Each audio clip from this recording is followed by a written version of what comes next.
Saint Columba was an Irish abbot and missionary credited with spreading Christianity in what is today Scotland at the start of the Hiberno Scottish mission. He founded the important abbey on Iona, which became a dominant religious and political institution in the region for centuries. He is the patron saint of Derry. He was highly regarded by both the Gaels of Dalriata and the Picts, and is remembered today as a Christian saint and one of the 12 Apostles of Ireland. Columba reportedly studied under some of Ireland's most prominent church figures and founded several monasteries in the country. Around 563 he and his 12 companions crossed to Dunaverty near Southend, Argyll in Kintyre before settling in Iona in Scotland, then part of the Irish Kingdom of Dalriata, where they founded a new abbey as a base for spreading Christianity among the northern Pictish kingdoms who were pagan. He remained active in Irish politics, though he spent most of the remainder of his life in Scotland. 3 surviving early medieval Latin hymns may be attributed to him. Early life in Ireland. Columba was born to Fedlimid and Idna of the Senil Conail in Gartan, near Loch Gartan, in modern County Donegal, in Ireland. On his father's side, he was great-great-grandson of Niall of the Nine Hostages, an Irish high king of the 5th century. He was baptized in Temple Douglas, in the County Donegal parish of Cornwall, by his teacher and foster uncle St. Crunathan. It is not known for sure if his name at birth was Columba or if he adopted this name later in life. Adomnan of Iona thought it was his birth name, but other Irish sources have claimed his name at birth was Crimthan. In the Irish language his name means dove, which is the same name as the prophet Jonah, which Adomnan of Iona as well as other early Irish writers were aware of, although it is not clear if he was deliberately named after Jonah or not. When sufficiently advanced in letters he entered the monastic school of Mouvilla, at Newtownards, under Street. Finian, who had studied at St. Ninian's Magnum Monasterium, on the shores of Galloway. He was about 20, and a deacon when, having completed his training at Mouvilla, he travelled southwards into Leinster, where he became a pupil of an aged bard named German. On leaving him, Columba entered the monastery of Clonard, governed at that time by Finian, noted for sanctity and learning. Here he imbibed the traditions of the Welsh Church, for Finian had been trained in the schools of St. David. In early Christian Ireland the Druidic tradition collapsed due to the spread of the new Christian faith. The study of Latin learning and Christian theology in monasteries flourished. Columba became a pupil at the monastic school at Clonard Abbey, situated on the River Boyne in modern County Meath. During the 6th century, some of the most significant names in the history of Irish Christianity studied at the Clonard Monastery. It is said that the average number of scholars under instruction at Clonard was 3,000.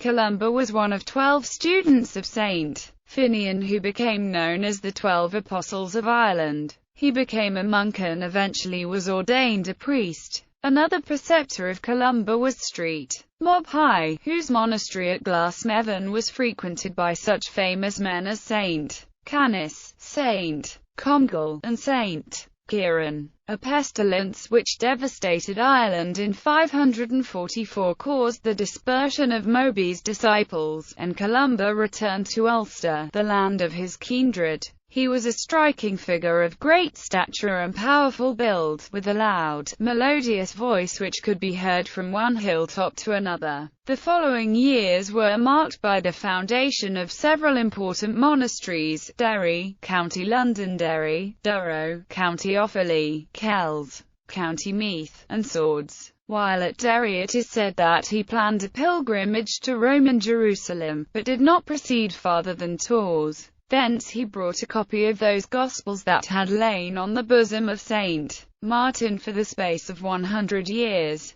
This relic was deposited in Derry. Tradition asserts that, sometime around 560, he became involved in a quarrel with St. Finian of Mouvilla Abbey over a psalter. Columba copied the manuscript at the scriptorium under St. Finian, intending to keep the copy. St. Finian disputed his right to keep the copy. The dispute eventually led to the pitched Battle of Culdrymna in Cibra Dromcliab in 561, during which many men were killed. A second grievance that led him to induce the clan Neil to rise and engage in battle against King Diarmait at Culdrevny in 561 was the king's violation of the right of sanctuary belonging to Columba's person as a monk on the occasion of the murder of Prince Cernan, the saint's kinsman. Prince Cernan of Connaught, who had fatally injured a rival in a hurling match and had taken refuge with Columba, was dragged from his protector's arms and slain by Diarmait's men, in defiance of the rights of sanctuary.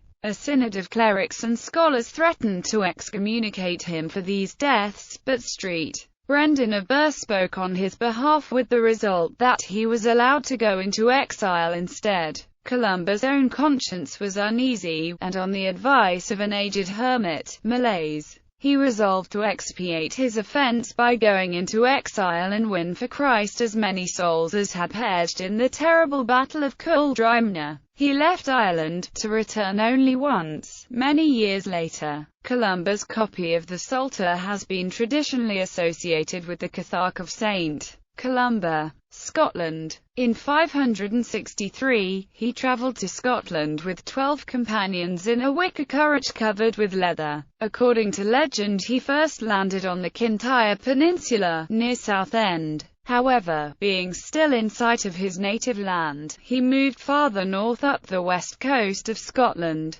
The island of Iona was made over to him by his kinsman Conall mac Comgaill, king of Dalriata, who perhaps had invited him to come to Scotland in the first place. However, there is a sense in which he was not leaving his native people, as the Irish Gaels had been colonising the west coast of Scotland for the previous couple of centuries. Aside from the services he provided guiding the only centre of literacy in the region, his reputation as a holy man led to his role as a diplomat among the tribes. There are also many stories of miracles which he performed during his work to convert the Picts, the most famous being his encounter with an unidentified animal that some have equated with the Loch Ness Monster in 565. It is said that he banished a ferocious water beast to the depths of the River Ness after it had killed a Pict and then tried to attack Columba's disciple. He visited the pagan King Bride, king of Fortriu, at his base in Inverness, winning the Bride's respect, although not his conversion.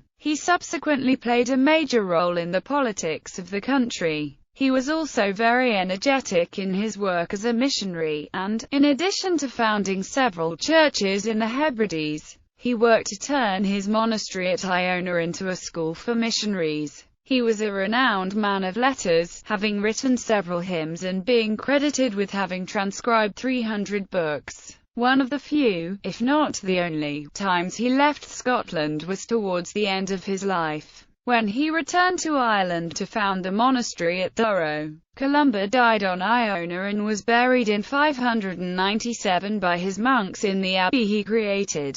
In 794 the Vikings descended on Iona. Columba's relics were finally removed in 849 and divided between Scotland and Ireland. The parts of the relics which went to Ireland are reputed to be buried in Downpatrick, County Down, with St. Patrick and St. Bridget, or at Sol Church neighbouring Downpatrick. Inchcoombe and Ellin Chalwam Chill. Legacy. Ireland. St. Columba is one of the three chief saints of Ireland, after St. Patrick and St. Bridget of Kildare. Columba is the patron saint of the city of Derry, where he founded a monastic settlement in c. 540. The name of the city in Irish is Dwar Colm Killer and is derived from the native oak trees in the area and the city's association with Columba. The Catholic Church of St. Columba's Long Tower, and the Church of Ireland St. Augustine's Church both claim to stand at the spot of this original settlement. The Church of Ireland Cathedral in Derry is dedicated to St. Columba. St. Colmcillis Primary School and St. Colmcillis Community School are two schools in Knocklyon, Dublin, named after Street Colmcille, with the former having an annual day dedicated to the saint on the 9th of June. Aer Lingus, Ireland's national flag carrier, has named one of its Airbus A330 aircraft in commemoration of the saint. Scotland. Columba is credited as being a leading figure in the revitalisation of monasticism. It is known that Clan MacCallum and Clan Malcolm are descended from the original followers of Columba. It is also said that Clan Robertson are heirs of Columba. Clan MacKinnon may also have some claim to being spiritual descendants of St Columcille, as after he founded his monastery on Isle Iona, the MacKinnons were the abbots of the church for centuries. This would also account for the fact that Clan MacKinnon is amongst the ancient clans of Scotland. The Cathedral of the Catholic Diocese of Argyll in the Isles is placed under the patronage of St. Columba, as are numerous Catholic schools in parishes throughout the nation. The Scottish Episcopal Church and Church of Scotland also have parishes dedicated to him. The village of Kilmacombe in Renfrewshire is also derived from Columba's name. Other as of 2011. Canadians who are of Scottish ancestry are the third largest ethnic group in the country, and thus Columba's name is to be found attached to Catholic, Anglican and Presbyterian parishes. This is particularly the case in eastern Canada apart from Quebec, which is French-speaking. Throughout the U.S. there are numerous parishes within the Catholic and Episcopalian denominations dedicated to Columba. Within the Protestant tradition, the Presbyterian Church also has parishes named in honor of Columba. There is even an Orthodox Church monastery dedicated to the saint in the Massachusetts town of Southbridge. St. Columba is the patron saint of the Roman Catholic Diocese of Youngstown, Ohio. The cathedral there is named for him. Iona College, a small Catholic liberal arts college in New Rochelle, New York, is named after the island on which Columba established his first monastery in Scotland, as is Iona College in Windsor, Ontario, and Iona Presentation College, Perth. There are at least 4 pipe bands named for him, one each from Tullamore, Ireland, from Derry, Northern Ireland, from Kearney, New Jersey, and from Cape Cod, Massachusetts. The Munich GAA is named München Colmcillis Vita Columbae. The main source of information about St. Columba's life is the Vita Columbae, a hagiography written in the style of saints' lives, narratives that had become widespread throughout medieval Europe, compiled and drafted by scribes and clergymen. These accounts were written in Latin and served as written collections of the deeds and miracles attributed to the saint, both during his or her life or after death. The canonization of a saint, especially one who had lived on the fringes of the medieval Christian world like St. Columba, required a well-written hagiography to be submitted to Rome. But popular belief and local cults of sainthood often led to the veneration of these men and women without official approval from the Catholic Church. Writing a century after the death of St. Columba, the author Adomnan served as the 9th abbot of Iona until his death in 704 AD. James Earl Fraser asserts that Adomnan drew extensively from an existing body of accounts regarding the life of St. Columba, including a Latin collection entitled De Jure Tutti Bis Sancti Columbae, composed c. 640 AD. This earlier work is attributed to Comonfind, who became the abbot of Iona and served as the leader of the monastic island community from 656 until his death in 668 AD, or 669 AD. While the Vita Columbae often conflicts with contemporaneous accounts of various battles, figures, and dates, it remains the most important surviving work from early medieval Scotland and provides a wealth of knowledge regarding the Picts and other ethnic and political groups from this time period. The Vita also offers a valuable insight into the monastic practices of Iona and the daily life of the early medieval Gaelic monks. The surviving manuscripts include generally a 1. Start Bibliothek Schaffhausen, Switzerland, Vellum, probably written before 713 British Library MS Ad. 35,110, folios 96 v 143 are probably written before 1165. British Library MS Cottonian Tiberius D3, folios 192 r 217 are written end of 12th to early 13th century. Due to fire damage in 1731, there are missing illegible portions on every page, and 6 folios, Book 1, ch. 2 to 22 and 36 to 49, are missing completely. British Library MS Royal 8 Dix, folios 1r 70r, written in the 15th or early 16th century. The first 8 folios, Dwi 3, are missing. Instead of relying on chronological order, Adomnan categorizes the events recorded in the Vita Columbae into 3 different books: Columba's Prophecies, Columba's Miracles, and Columba's Apparitions. Book 1. In the first book, the author Adomnan lists Saint Columba's prophetic revelations, which come as a result of the saint's ability to view the present and the future simultaneously. Most of the short chapters begin with Saint Columba informing his fellow monks that a person will soon arrive on the island or an event will imminently occur. In one notable instance, Columba appears in a dream to King Oswald of Northumbria, and announces the king's incoming victory against the King Catelan in the Battle of Heavenfield. The people of Britain promised to convert to Christianity and receive baptism after the conclusion of the war. This victory signals the re-Christianization of pagan England, and establishes King Oswald as ruler of the entirety of Britain. Columba's other prophecies can be considered vindictive at times, as when he sends a man named Batten off to perform his penance. But then Columba turns to his friends and says Batten will instead return to Scotia and be killed by his enemies. Several of St. Columba's prophecies reflect the scribal culture in which he was immersed, such his miraculous knowledge of the missing letter I from Baithin's Psalter, or when he prophesies that an eager man will knock over his inkhorn and spill its contents. Book 2. In the second book, Columba performs various miracles such as healing people with diseases, expelling malignant spirits, subduing wild beasts, calming storms, and even returning the dead to life. He also performs agricultural miracles that would hold a special significance to the common people of Ireland and the British Isles, such as when he casts a demon out of a pail and restores the spilt milk to its container. The Vita contains a story that has been interpreted as the first reference to the Loch Ness Monster. According to Adomnan, Columba came across a group of pigs burying a man who had been killed by the monster. Columba saves a swimmer from the monster with the sign of the cross and the imprecation, "Thou shalt go no further, nor touch the man. Go back with all speed." The beast flees, terrified, to the amazement of the assembled Picts, who glorified Columba's god.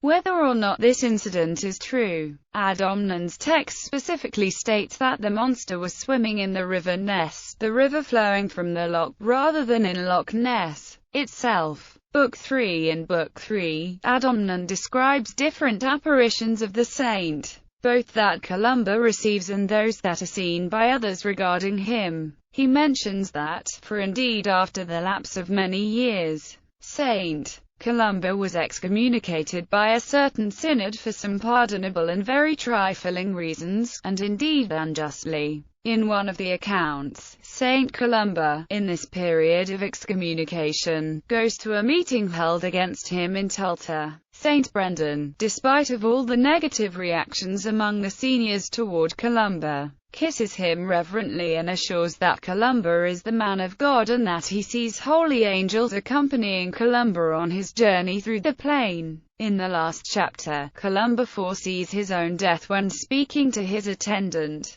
This day in the Holy Scriptures is called the Sabbath, which means rest. And this day is indeed a Sabbath to me, for it is the last day of my present laborious life, and on it I rest after the fatigues of my labors. And this night at midnight, which commenceth the solemn Lord's day, I shall, according to the sayings of Scripture, go the way of our fathers. For already my Lord Jesus Christ deigneth to invite me, and to him, I say, in the middle of this night shall I depart, at his invitation. For so it hath been revealed to me by the Lord himself. And when the bell strikes midnight, Columba goes to the church and kneels beside the altar. His attendant witnesses heavenly light in the direction of Columba, and holy angels join the saint in his passage to the Lord. And having given them his holy benediction in this way, he immediately breathed his last. After his soul had left the tabernacle of the body, his face still continued ruddy, and brightened in a wonderful way by his vision of the angels,